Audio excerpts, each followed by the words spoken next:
I want to tell you one of the coolest stories ever of how I found out that my daughter was going to be a girl. I found out that I was pregnant about a week before my husband was supposed to leave on his 6-month deployment. So it was so bittersweet because we were so excited, but it was also just so scary thinking about how I was going to have to go through my pregnancy alone. And I was fully prepared to do everything by myself. The big appointments, the gender reveal, just be alone for 6 months. One of the big moments of finding out the gender was gonna be by myself, and I wanted to include Dylan, my husband, in it somehow. And so we just figured out a way that we could do it virtually. I'll be honest, I was really bummed about this because we'd waited so long for this moment, and I was sad that we couldn't be together. So I did the at-home sneak peek test where they take your blood and then you send it off and you know the results within like 48 hours, and then they email the results to someone. And I had them send it to my friend and then roommate so that way she could set it up and make it something special for us.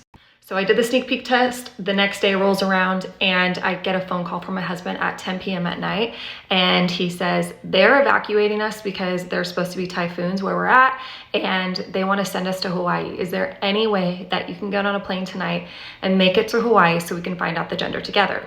First thing I did was look up tickets. They were ridiculous, like over $1,000. And I called my sister and I said, do I do this? She said, are you kidding me? Get on that plane. So it's 10 p.m., probably 11 p.m. right now, and I booked my flight and have to be at the airport by 2 a.m. Here's the kicker. My husband's a pilot and those planes are always breaking. Something's always going wrong with them.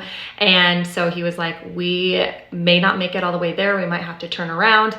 If you do not hear from me, get on that plane at 2 a.m. If you do hear from me, stay home because we had a maintenance issue. So I wake up, check my phone, and I had no messages from him. So I got on that flight and it was a 12-hour day with travel. 12 hours go by, I land in Hawaii, again, not knowing and I had not heard from him at all. And I didn't know if he was there. I land, check my phone, and there's nothing from him. Again, I'm already prepared. I had messaged friends and I was like, I might have to be in Hawaii for a week by myself, but I'm gonna make the most of it. Probably like 10 minutes go by and I get a phone call from an unknown number. It was my husband on the other line using some random person's phone at the airport because he didn't have a phone on his deployment that worked. He's there, we find each other. It was like one of the coolest moments of my life that we pulled it off. And this is where it gets even more epic. One of the first things he says to me is, it's a girl. And I'm thinking, why are you already telling me we're supposed to find out tonight together? Why are you ruining it for me? Well, if we were gonna have a boy, we had agreed that we were gonna name him Cash. He proceeds to tell me that on his way to the airport, he stopped at a stoplight and the person in front of him had a license plate that said, no cash. Here is a picture of the car. We took that as a sign from the universe that we were exactly where we were supposed to be in that moment and that it was a girl.